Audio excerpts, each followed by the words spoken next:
অবৈধভাবে সীমান্ত পার হয়ে ভারত থেকে দেশে ফেরার পথে ভারতীয় সীমান্তরক্ষী বাহিনী বা বিএসএফ এর গুলিতে দুই বাংলাদেশি নাগরিক গুরুতর আহত হয়েছেন। আজ বুধবার ভোরে সাতক্ষীরার কালীগঞ্জ উপজেলার বসন্তপুর সীমান্তে এই ঘটনা ঘটে। আহতদের অবস্থা আশঙ্কাজনক হওয়ায় তাদেরকে উন্নত চিকিৎসার জন্য হাসপাতালে ভর্তি করা হয়েছে।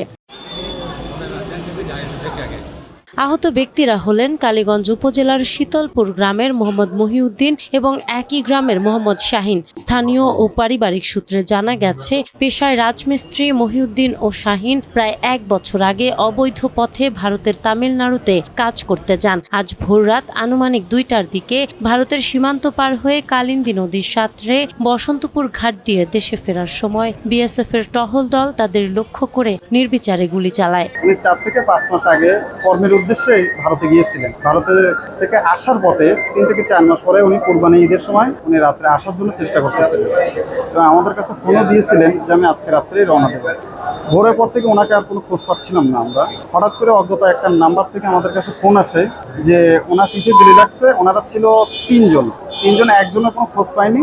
২ জন ছিল, একজনের হাতে কবজিতে গুলি লাগছে, অলরেডি কবজিটা ভেঙে গিয়েছে।